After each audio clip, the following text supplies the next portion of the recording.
Welcome, everyone, to another exciting venture into the occult sciences.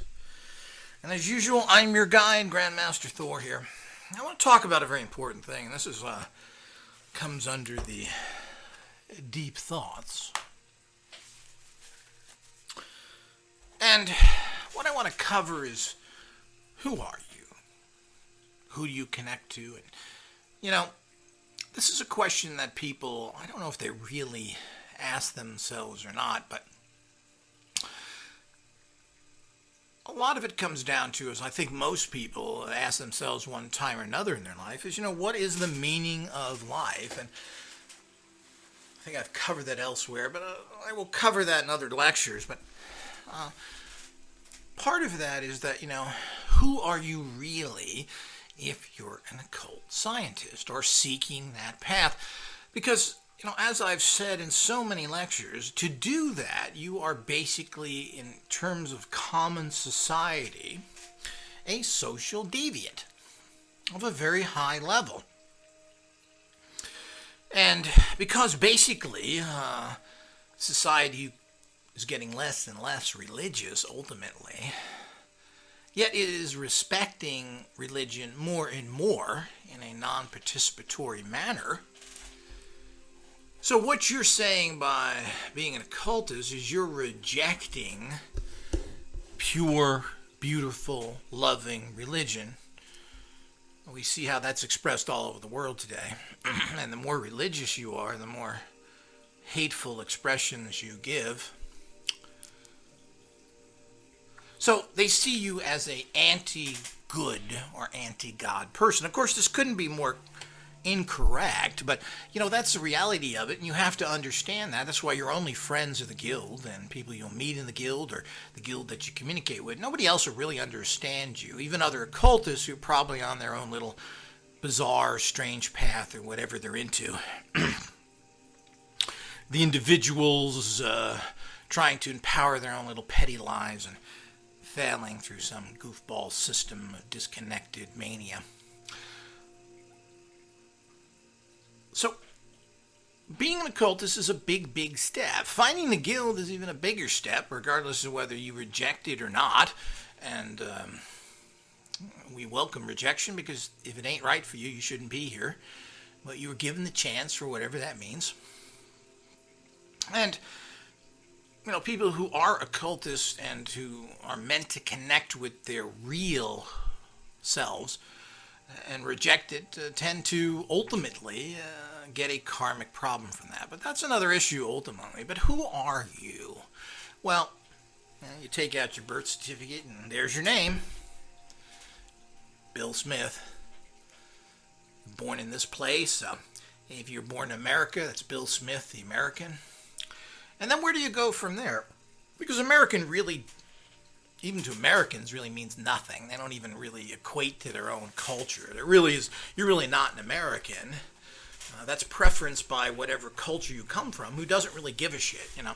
I'm an Italian American, I'm a Mexican American, I'm a French American. It's always where you came from first and American second. And I think that says a lot about America in general. So you're not really connected to America, and you're kind of connected to your heritage somewhat, even though most likely you don't even speak that language. And if your parents did, you probably don't speak it anyway, because it doesn't really have any use in America. And then, of course, there's that racial aspect that comes in. Obviously, are you Latin? Are you black? Are you white, etc.? Are you Asian?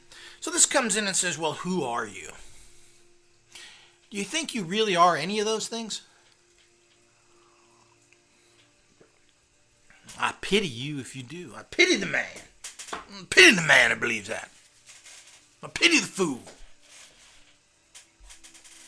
That couldn't it be stupid or lower class things? That's all set up by the hell plane to control and isolate you. And this gets back to keeping people individually empowered, which means basically neutered, spaded, so that they can achieve nothing. So, because, I hear all this stuff about everything being empowered and how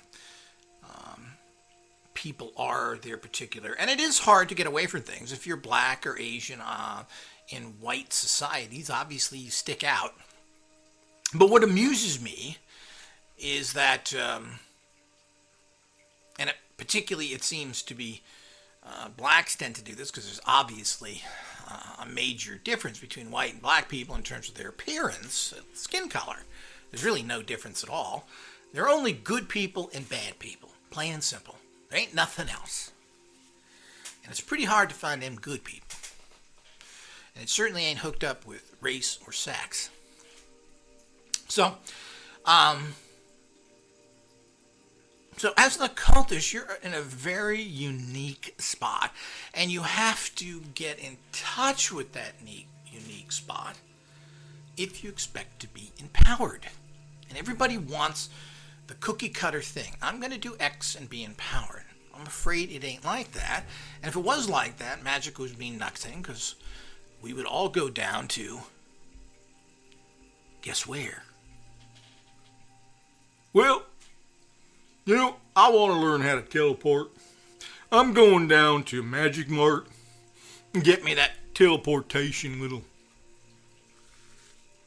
app. It's just as simple as that. You go and you get the app there and you give them your money. Oh, yeah, well, I did that last week and I got my app. Yeah, I've gotten a few other ones. Oh, yeah, okay. See you later. Okay. Well, teleporting wouldn't be so much of a power, would it? Wouldn't have much value, would it? If everybody could win the lottery, there would be no lottery. If everybody made $1 billion, then nobody would care about money. There'd be something else you couldn't get at, which is the way it should be, because everybody should be going to becoming a higher spiritual being, which is the only thing that has value and the only thing you can take with you. Because the astral planes that don't take dollars, and they don't take euros, and they don't take yen.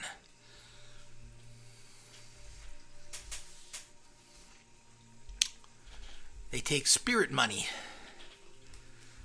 So they turn you over like a cheap doll and see what's stamped on your butt and what you did in life. But it's amusing because everybody thinks, and particularly because at this particular time, and it's very transitory because there certainly is not going to be many white people left, and who cares? Certainly with the rule of the last few thousand years, certainly they've failed at doing whatever they claim to do. And now have built certain societies and now are making sure they break those down into the sewer that the rest of the world tends to be. But it's amusing how particularly black people somehow think that white people are all helping each other and assisting them to get to different places. And it's just, then they see me, the black man, and they say, well, we're going to get him. And of course, we see this demonstrated in terms of these, of course, shooting of black people by these police scumbuckets. And then everybody says, well, that's racism. Well, they may not shoot a bunch of white people, but there's a hell of a lot of white people who've been beaten half to death and thrown in prison who are 110% innocent by their fellow white buddies. And quite frankly, I've never had a white person ever help me in my entire life. A matter of fact, I've had white people help other races and had bosses that were other races. So I don't know where all that comes from. But, it's part of isolating yourself. So I don't know about this white club, but I've never been in it.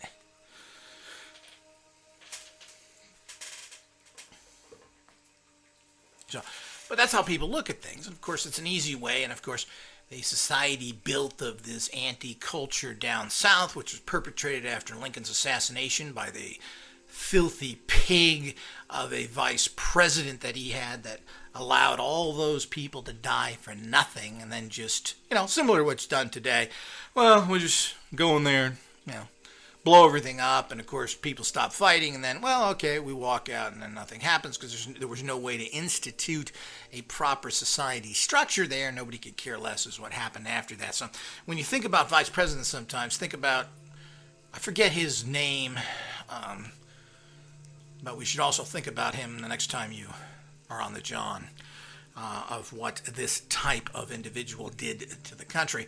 And of course, and then the horrific things that happened there to the blacks and everything else right up into modern times. And that continued with the American Indians into the late 70s, which nobody even talks about as well. So all those great things that happened again. So, the point is that the white power structure picks on these people because they're easy. But when you start that process, it don't end with them. They pick on their own people as well. So it's a fallacy to think that there's some sort of club out there that is going and that you're isolated into that. But I mean, obviously that's something that society forces you into, and you can't get away. If you go into a usually white neighborhood and you're black, you're going to stand out. And whether you're harassed or not, I don't know. I'm sure you are in some places. And vice versa. But, it's amazing how people define themselves as that. I mean, you shouldn't really define yourself if somebody asks you who you are. Well, I'm a black man.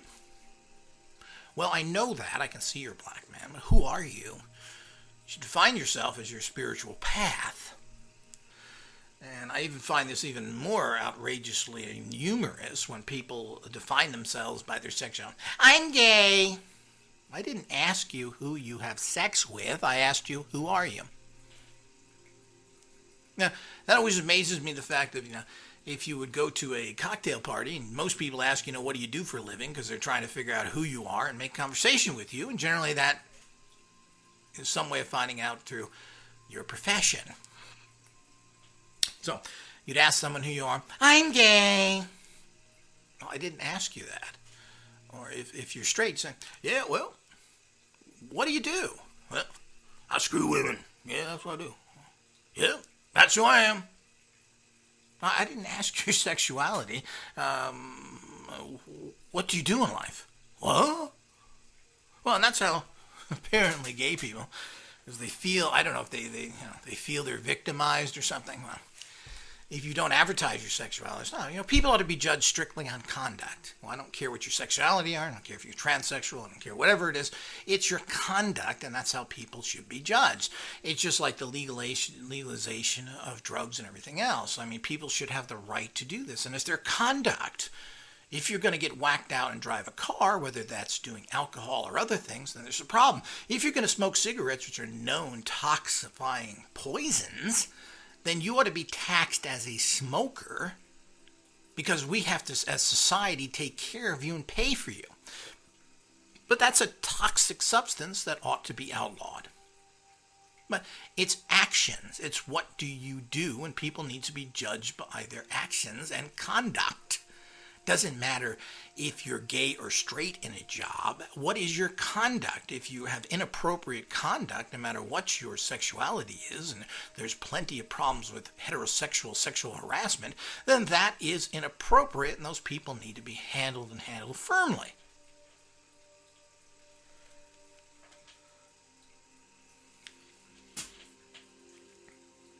So,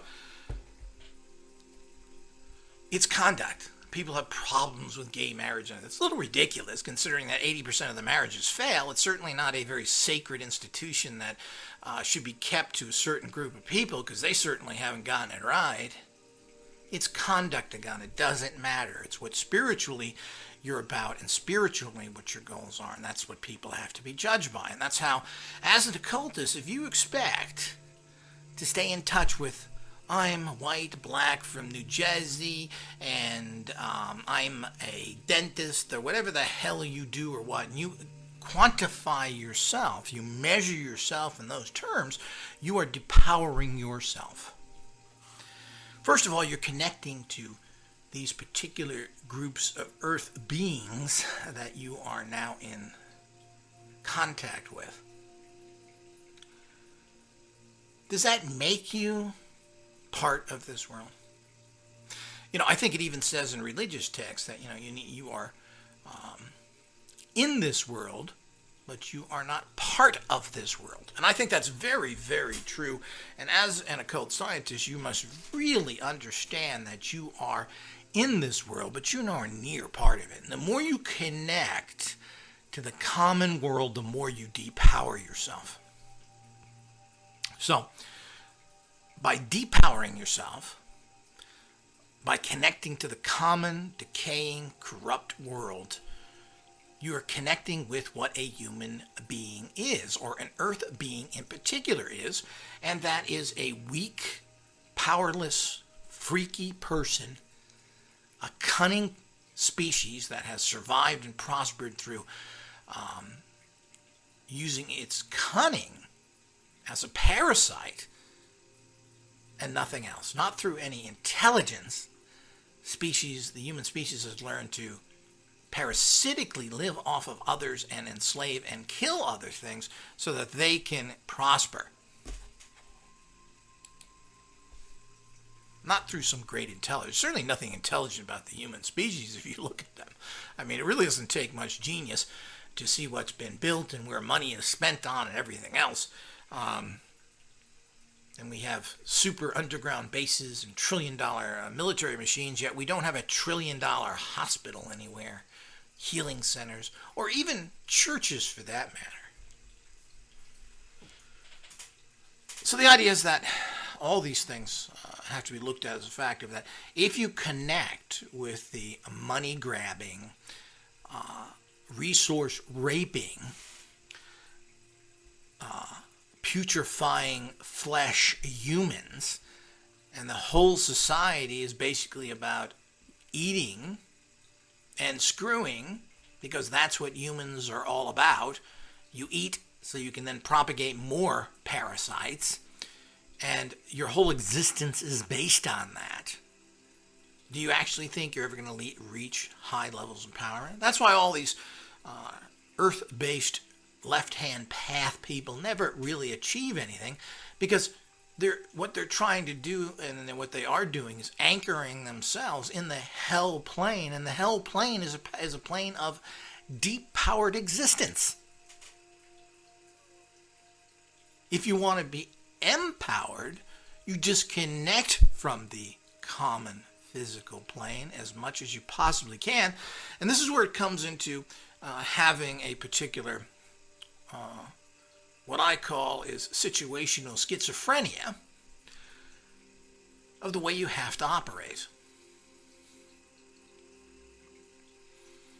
So, if you want to go out and get mansions and fancy cars and all those things that are earth-based and you prize these, well, you've opened the door to that reality, and you've closed the door to the spiritual reality, because the spiritual reality tests those things. And there is no great spiritual enlightenment from poverty, because that's not what I'm saying. Of course, people always jump, oh, well, you gotta be poor to be spiritual. Nonsense. Poor people are not spiritual whatsoever, as a general rule. That does not help you. But wealth is a perfect enslaver and pretty much never fails, because it allows you to be weak and manipulated entirely, because you're always buying into the system to make sure you got them cushy seats and that gold leaf toilets and that fancy car that needs repair all the time. You're going to bought into that system. It's not survival, it's survival of the luxuries that you make up your soul with that frightens the rich so much. So, you don't need a Cadillac. A good Dodge will do the job. You don't need a 50-room mansion. It's amazing how these rich people have these huge houses, and they tend to have the smallest families, while the poorest people that have 10 or 15 kids live in a 2-bedroom apartment, and the rich who have 1 or 2 kids have a 10-room house. You ever think about that? Now that ought to be something that you can laugh to the day is old. That should demonstrate how ridiculous society is. They also have numerous houses, rich people. You don't even have to be that rich. They're never there. Or they use for a week, a year. You're going to wonder what that's all about. Other people are sleeping on the street. That's good Republican politics, huh? That make your own way. Except me, well, the government supports everything. Like Newt Gingrich, remember him years ago, boys and girls? Well, his representative conglomerate, or whatever the hell you call his area that he represents, got more government money than any other in the country. Stand on your own 2 feet. My stuff, and I want lots of government free money. Well, that's pretty typical. His great Republican values were he divorced 2 wives who got cancer in the hospital, served them papers. But whatever, I diverse. So, but that's a very typical example of tapping into that kind of negative empowerment. So if you're going to do that, you're never going to grow as an occultist or have occult abilities, because you've decided to take on the common society game, which means you have to manipulate, be corrupt, evil, and figure out how to make money by exploiting everybody else, because that's the game you're playing, because you're buying into that. So if you're going to buy into common society, then you're going to depower yourself as an occultist. So you have to disconnect from it. And this goes as the higher you get up into your empowerments and the higher you get up into your ascension practices, you start disconnecting from all of it, right down to the elimination of eating, because this is something that is connected to the rape and pillage of the earth and the animals that you need to disconnect from if you're going to get away from this society. So eating ties you, particularly meats and so forth. But everything's a life force. People like to say, well, vegetables are okay. Well, it's okay to rip that life form out of the ground that you produced. I don't think so.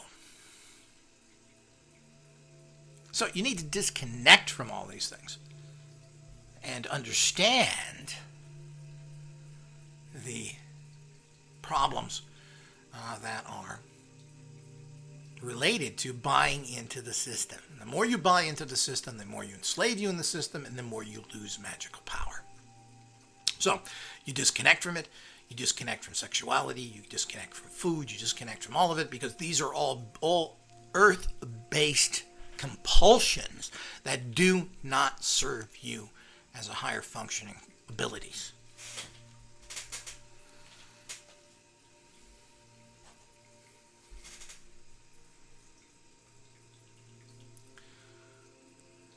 So by understanding this and understanding of whom you are, and this gets back into whom you are in general and what you aren't. If you're buying into the earth-based reality, you're buying into reality that isn't yours, because you are not from those species. Your soul force, your inner energy, your being, this is what's transferred from life to life. It was not created in the earth reality and based in the earth spectrum. You come from a very advanced consciousness.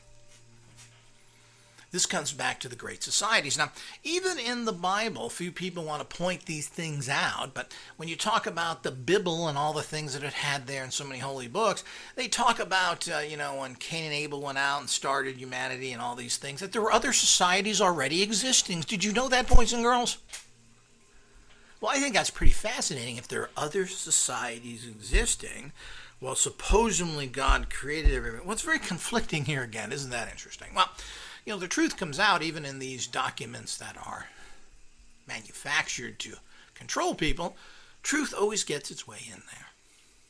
So there were great societies before the ape man that most people come from, that if you're listening to my voice are not. And the ape man tradition, these hybrid, invented, and manipulated human beings by hostile aliens. And then there's the great societies that were already out there way before everything. They go back thousands and tens of thousands, and they're finding more and more structures produced by people that at times when mankind was supposed to be chewing on bananas and shitting on himself, that all of a sudden there are great monuments and cities built.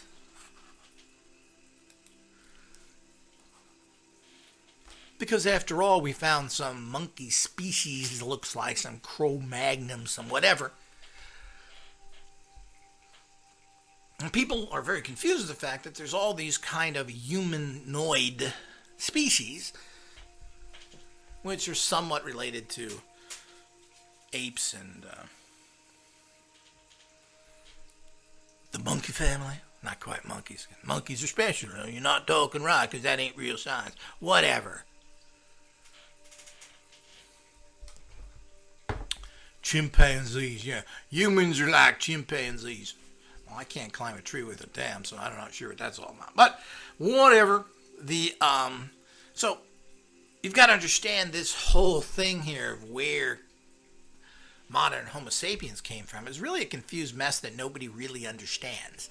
They're finding that it wasn't a transitional phase whatsoever. There seemed to have been Homo sapiens around the same time there were Cro-Magnons and everything else, and it's commonly thought that the Homo sapiens, which most likely murdered everybody else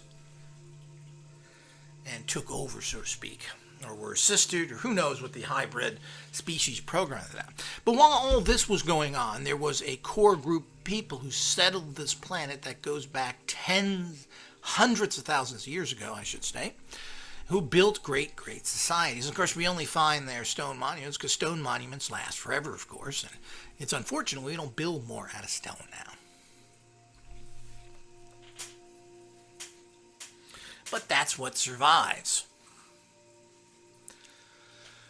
And you also have to be careful of the fact that when societies get too technical in terms of technological machineries and tools, what does that mean? A lot of people don't think about the fact that, I've talked about this in the individual stupidity, is that if you're a scientist or anybody else making or discovering anything, well,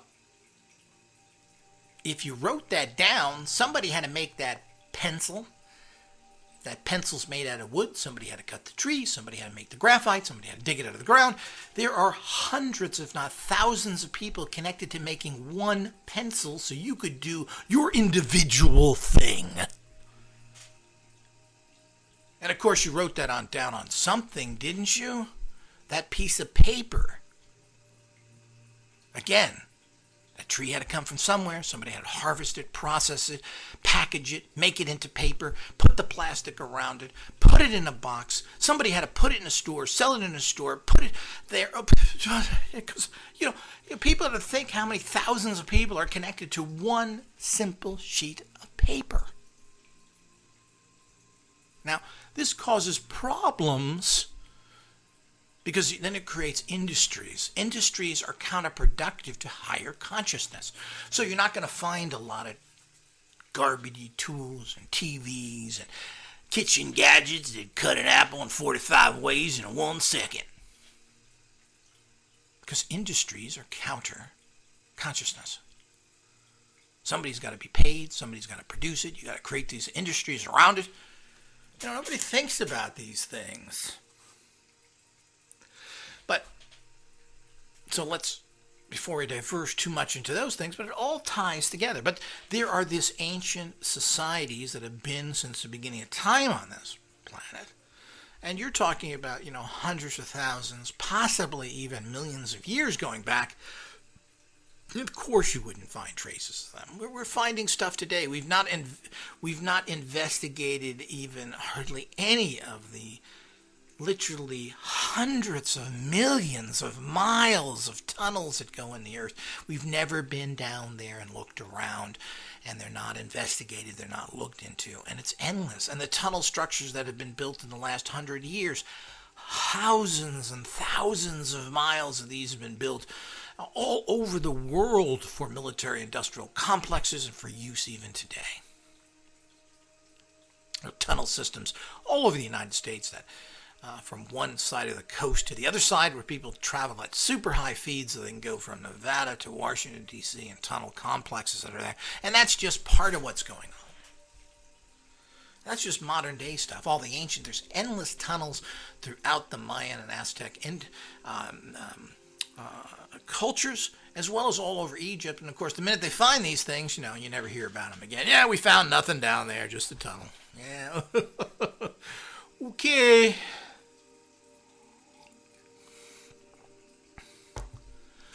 Pretty much all of Egypt, including all of And a lot of people like to point to Egypt for one reason or another because it's the Middle East. But, culture really was birthed out of all places was North America.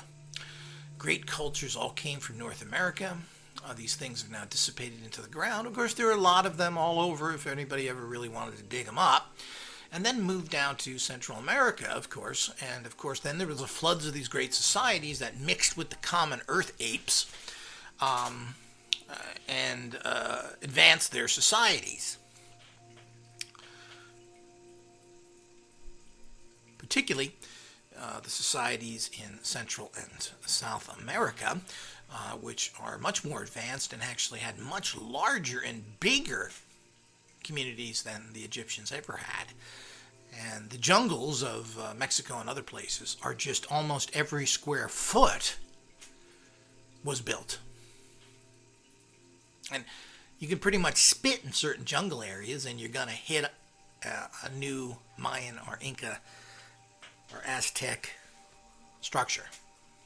I mean, the amount is unbelievable. And of course, people think that there's these hidden structures nobody knows about. There's no money to go in there and do it. And of course, it doesn't serve the purpose of the industrial complexes to dig up more societies and question these things. But you can pretty much literally throw a rock in the jungle and it's just everywhere. So these societies built, and they built up to these great extents from the sophisticated spiritual technology that these advanced societies who are here for hundreds of millions of years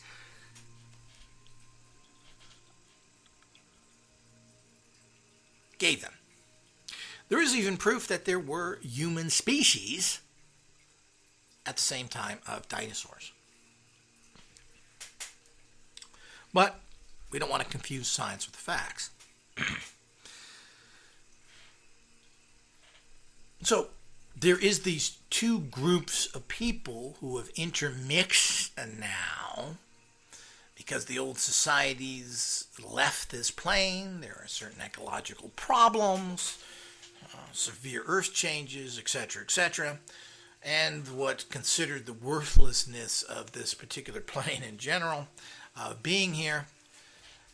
But there's an intermix of these spirits, so that there is not a, quote, while everybody really is a earth being ultimately, there are two species of earth beings, and because basically, as I've already said, there are no races, sex, or anything else. You're an earth being.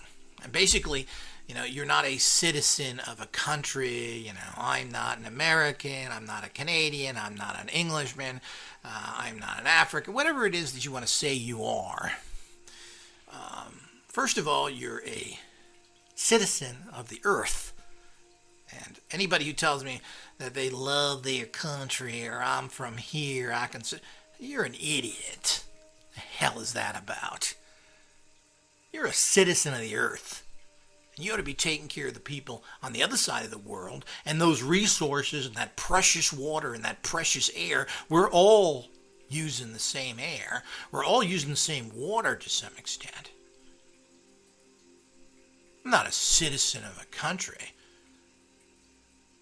A country is a political system that even changes. So that's the stupidest thing that anybody can say. And particularly to put love on a political system is so asinine and low class that I just want to smack somebody in the face that says that.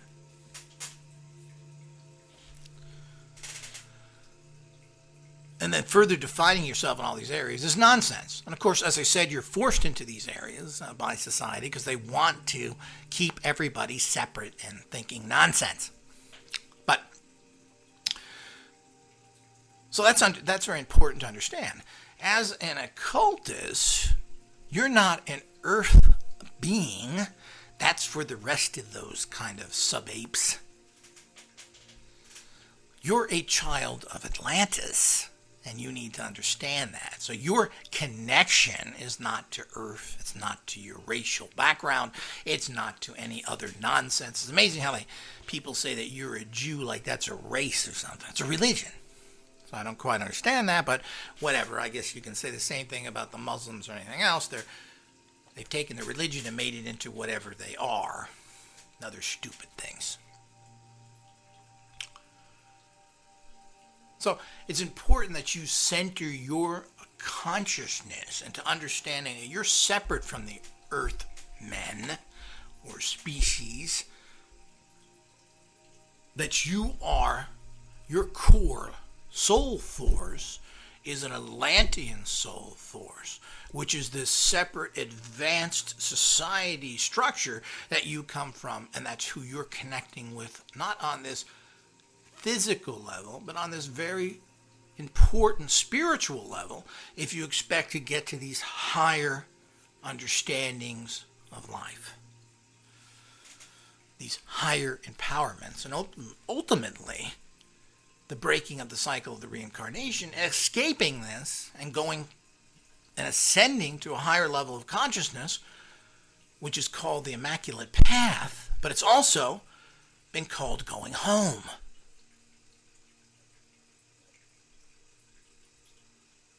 And every true occultist yearns to go home, yearns to ascend out of the hell plane.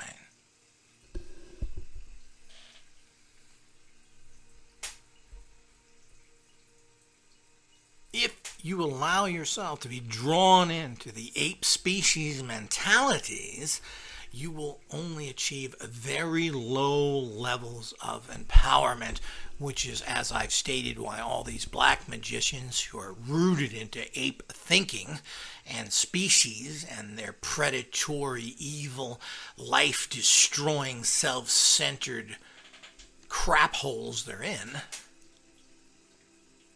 never achieve anything.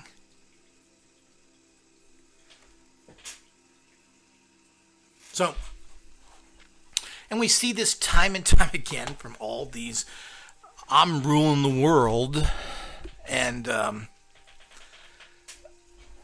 Satanists that seem to be claiming they're getting some places. And I could just go on for hours of how none of these people have achieved anything. And now that, of course, they are part of organized crime directly, they have made some inroads in the last few years until another regime comes and stamps those little parasites out.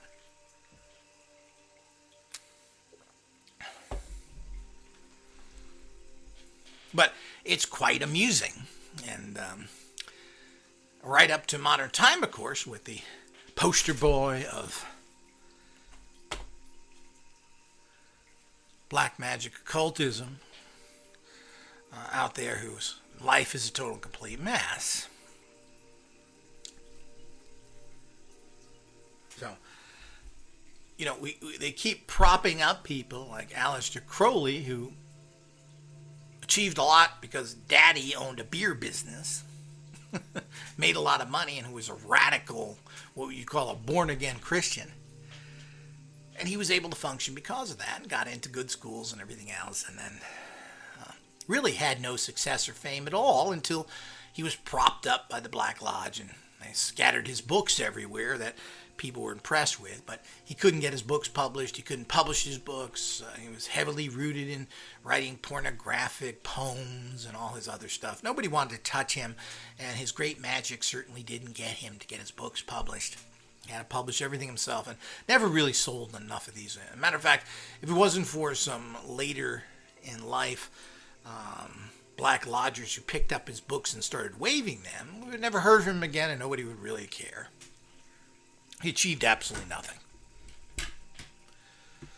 And, you know, you can go on and on with all these black magic practitioners up to modern time, as I said, with E.A. Koetting, otherwise known as Matthew Monkey Man, the carpet cleaner job. That's his real job.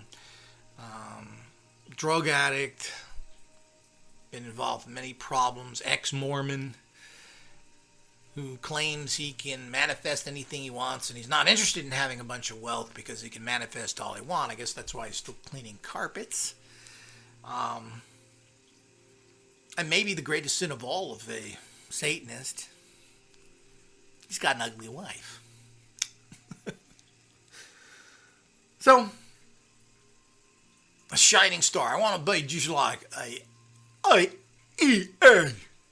want to become the most powerful black magician in the world. I bought my carpet cleaning equipment. I found the ugliest girl I possibly could find, and I'm whacked out on dope.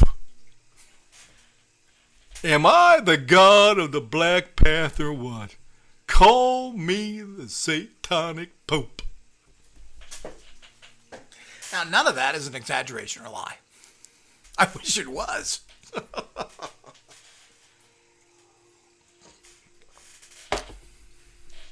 So here we go again with the 8-man beliefs and the 8-man stuff of wanting to eat big, juicy, blood-red steaks and think nothing about money and sex and all the other things that you're going to get you absolutely nowhere, or achieving something in society.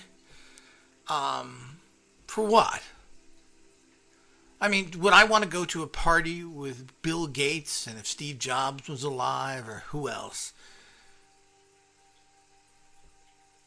John McCain? Donald Trump?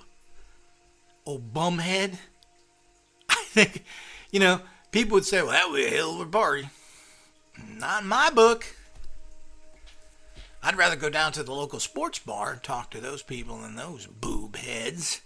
To me, that would be a nightmare party. A bunch of idiots who obviously know nothing, who live in the 8-man perspective. Those are the kind of people I want to talk to. So, that's what you want to achieve? So, as I said, there's a happy medium. And the happy medium is there's no great empowerment. As I said, it's de-empowering if you have no money. But you don't need to be with these people and be exploitative and make more and more money, and then they want to have billions of dollars to put in some trust to help other people after they robbed a whole bunch of people, made obscene profits from whatever they did, and never gave it back to all the people that helped them.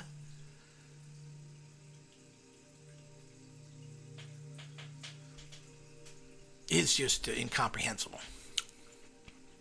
So, the whole idea is that is that section of 8-man consciousness, which is only empowered through their rotten system, and you are working above and out of that system, and you need to understand that, and you need to connect with your Atlantean consciousness if you expect to be a person of great. And the Atlanteans work through magical energies, empowerment, not through destruction, not through empowering themselves by eating and destroying animals to survive on. They empowered themselves through the use of sunlight. They didn't eat food. They weren't sexual beings that their lives. More money is spent on pornography than all the other entertainment industries together. Even more than the top, which, believe it or not, I don't know how many people know that, is computer games. More money is spent on computer games than movies and everything else combined. But if you combine all that together, it's still less than what is spent on the worthless pursuit of fulfilling the compulsion of the ape being. But if you think you're going to pursue that and still have huge empowerments, it ain't gonna happen. If you're gonna eat dead, poisonous foods, because the species that you're eating has been murdered in usually hideous ways, because it's easier and cost efficient. Yeah, thank you for that, 8-man.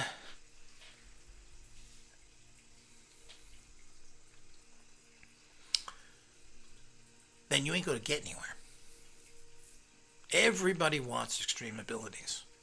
But do you have it within yourself to tap into those extreme ability empowerment streams? And can you realize your true inner self, your Atlantean self, and disregard the fact that you're white, Mexican, black, or whatever, and understand where you're coming from.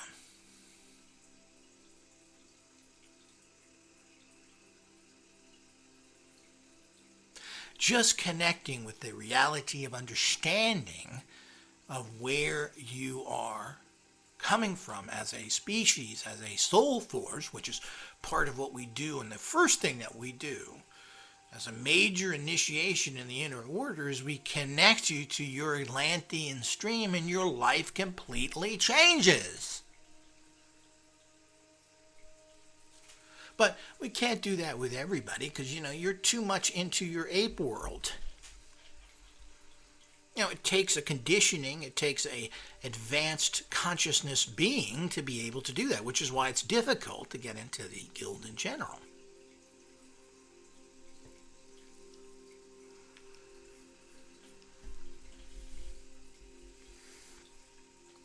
But it's critical that you disconnect with this evil, rotten, corrupt world as much as you can and connect with. And that's what the process, that's what the sigils do, that's what your inner magical being does. All the processes we're giving you are based in that. It isn't this formula, it isn't this technique, it isn't this particular magical sign. It's about releasing your inner power that makes everything happen. And until that happens, you don't get great empowerments, period. It isn't complicated in terms of understanding. It's complicated in its application. And this causes what you have to develop what I consider situational schizophrenia. None of the information I gave you is for mass consumption. It's as plain as that. The ape people will want to destroy you for not being in their system. After all, you're a rebel, and you may awaken too many others. You need to be destroyed. They're ignorant buffoons that certainly are not going to support you. And of course, they all love Jesus deep down, and they'll make sure that they kill you to make sure they prove their love for Jesus. I love Jesus. I'm going to beat you to death with this club because that's what love teaches me to do.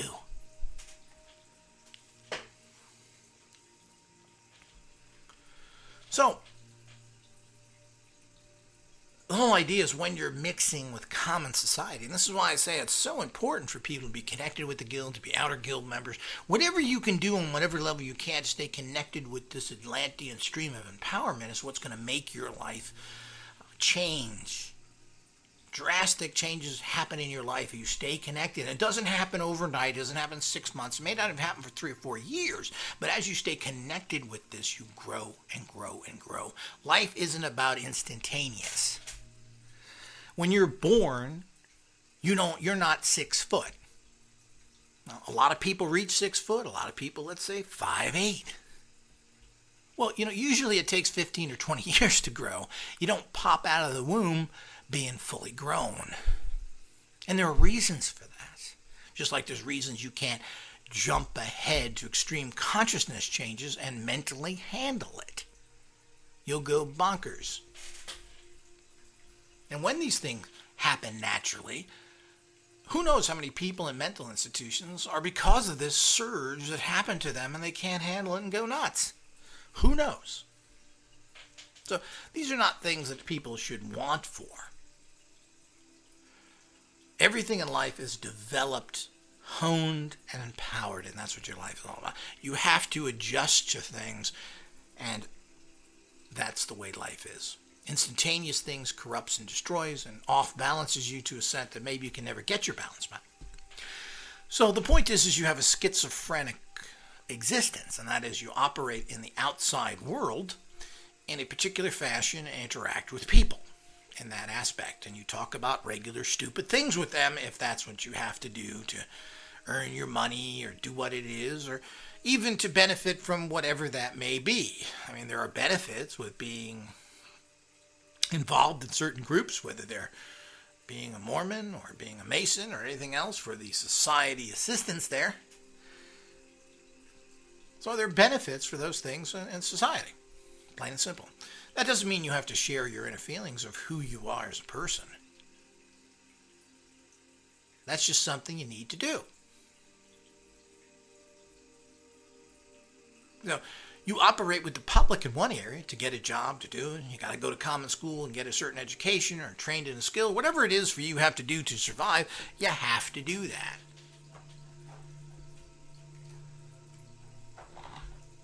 But it doesn't mean you become part of that. You're not part of that. You're doing that as an Atlantean who's developing themselves in the higher processes of life. And you never, ever want to connect with the god-awful earth plane that we have now. And you're not part of this plane in any fashion. And, the one very seductive and things that most people tend to find restful and peaceful, and then somehow think that they're part of this plane is this connection to nature, which you are not connected to nature in one aspect. You are not an ape man. You didn't come from this planet. You were brought here as a consciousness and developed and placed here as a species from other dimensions, realities, whatever you want to call it. And for all intents and purposes, regardless of the stigma that the term may carry, is you are an alien. A true alien to this planet. There's absolutely nothing here as a natural nature that you can survive with. If you're taken and placed naked in the wilderness, most likely you're gonna die. There's no natural instincts of how to make things. You don't know how to make your own clothes. We buy clothes. You know how to make what are you going to grab a bunch of bushes and try and make a house? Most people couldn't construct anything. You'll figure out how to make something, I'm sure.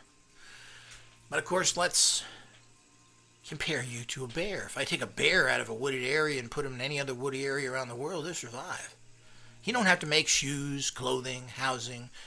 He can survive without that. But there's this illusionary comfort with nature.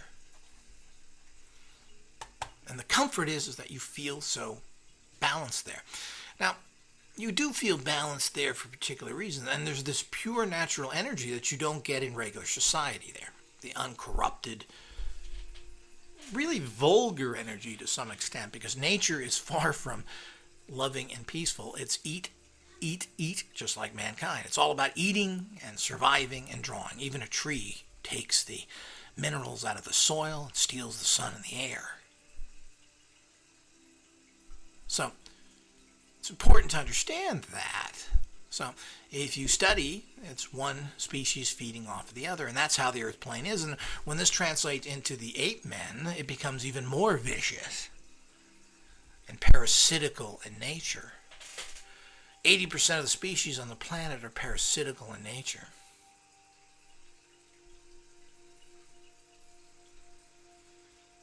So you go into the wilderness and there is a certain peace there. It's quiet. There's a toning down. There isn't a slap in the face you get in the city and the assault of vibrations from cars and planes and telephones but nobody really feels comfortable there. Let's get real. Even the nature people. You're accustomed to being insulted by the city and the beeping of the horns and the bangings and the constant external feeds to you. And when you go into the more spiritual people, when they go into the wilderness, there's a turning off of these stimuli that is very soothing initially.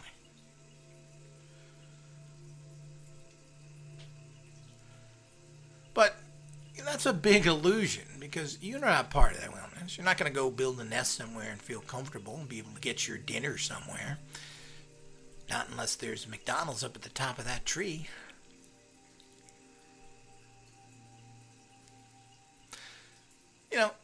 If you've ever been in the wilderness and done a lot of hiking, well, you got to make sure if you're outlaid from somewhere and you're staying overnight, and I've backpacked many times, and would never do it again. My idea of roughing it is cutting filet mignon with a dull knife. But you find out when you rough it that it ain't fun at all. Sleeping on a bunch of rocks and a hard floor isn't very much fun. We don't make beds that are like park benches for a reason. That's what the earth is. The earth is a park bench, and it ain't comfortable. And putting a little pad that you brought up with you never really works. And carrying all that stuff and trying cooking things on a little stove and hauling water, is that your idea of fun? Well, ain't my idea of fun. All that does is show you how disconnected you are. I don't see bears carrying buckets of water or birds or anybody else. They're able to get it and go back to where they are. You've got to carry it, store it. You got to clean stuff. You got to worry about cleanliness. They don't worry about, they're able to poo and pee in areas away from there that are easy. You got to set up special things and go here and go there and clean yourself, or you're going to get filthy and diseased. You're part of that reality? You certainly aren't. If you ever fallen asleep on a beach and then it became night, you'll find out it ain't too pleasant on a beach at night. Particularly looking out at that empty, endless blackness that seems to envelop you. It's pretty frightening. Does the fish think that? I don't think so. So if you think you're part of nature, and of course there is this letting out of this energy where you're isolated in wilderness, where all this crap is turned off, and that helps for a period of time to depressurize you, but you're not part of nature. There's nothing. Becoming one of the biggest problems to some people is they become these nature people, these mountain men. Of course, they have to build their own houses and heat the places, everything else.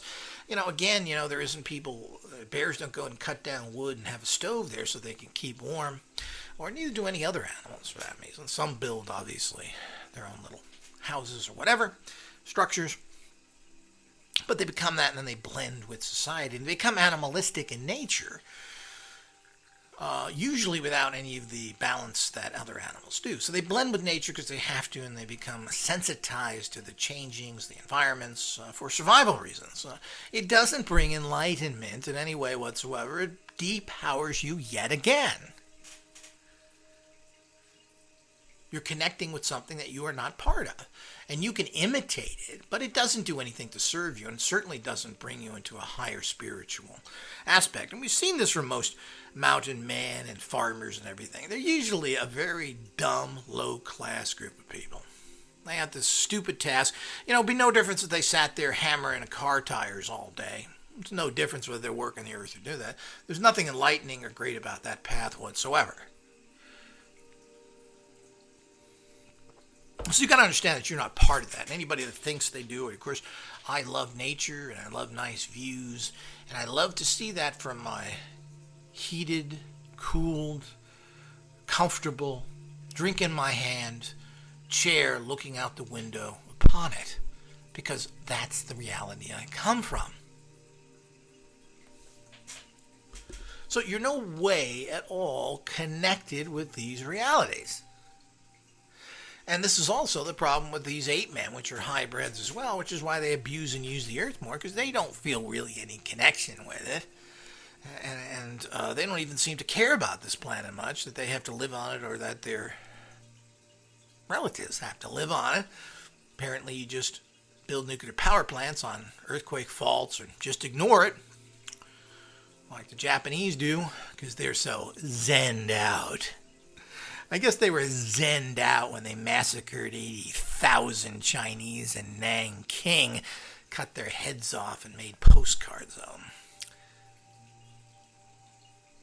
Or murdered 80% of the prisoners that they captured. Including 13,000 they butchered and they Bataan death march. Well, they're zenned out. Let's get into the samurai mode. Yeah, more ape-man thinking. So, all these wonderful things that are produced out there that you try and find yourself in are a vacuous path to self-destruction. The only path that'll work is your empowerment and connection to your Atlantean heritage and ultimately empowering yourself to these higher levels of consciousness, which then, of course, you can do anything you want and control all the energies of the ape man's world and become what is considered to the ape men as some sort of god form. The problem is when you have all those powers, you don't want to use them all because you could care less. What are you going to do? Affect ape man world? I want more money. I want a Ferrari. You think you're going to get that? You think you're going to achieve fantastic empowerments wanting those crap?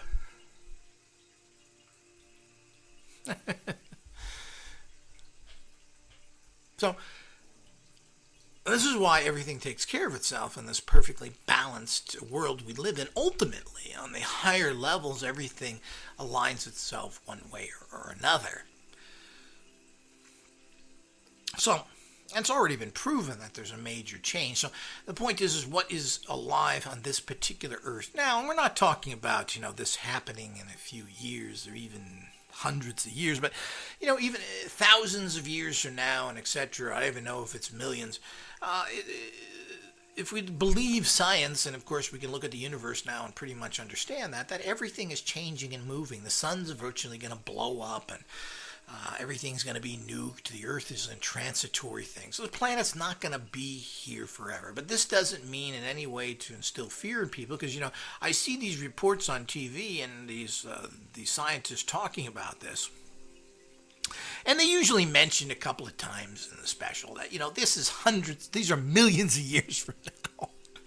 But they only say it a couple of times. It's almost the fact that this can happen any day. The sun's going to blow up. We're not going to have any light. We're going to be fried. We're going to be too close to the sun. Of course, we're seeing a lot of these changes already as the planet is changing through these global planetary changes. But what's interesting is not only the Earth that's heating up, and this is irrefutable with the ice packs that are melting and everything else. But it's happening all through. The ice packs are melting on Mars. They're melting on other planets. This whole thing is happening throughout the universe, that there's this cosmic warming going on. So, it's always very interesting. But it's transitory. Your soul is not transitory. Your soul force continues on, but it only continues on within your understanding of being able to connect to your higher self, your inner magical being, which forms this transitory link to your entire life that then guides it. And it's very important to do this, to work with the ape world to survive and prosper.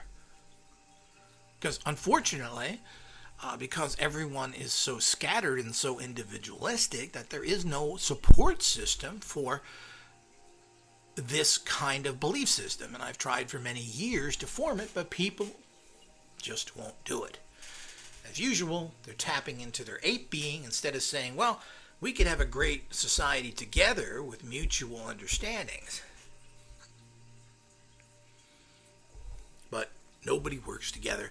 It's part of the ape consciousness of everybody exploiting each other and buying into those particular systems.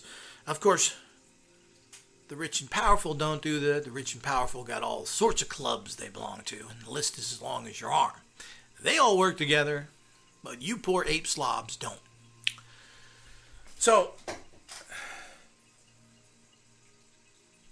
but in general, just talking about empowering yourself past the basic level you're at now, you have to understand that you're not part of the ape consciousness, that you're part of the Atlantean consciousness, that you are not a common ape being, and that you're, regardless of the similarity of your appearance with the ape beings, inside of you is an energy force that's connected to a much higher stream of empowerments. And you need to connect to that and deconnect, release yourself from the ape-man consciousness. And you do this in different ways of functioning in your life. And you do it, first of all, of course, by being an occult scientist and using and empowering your life all the time.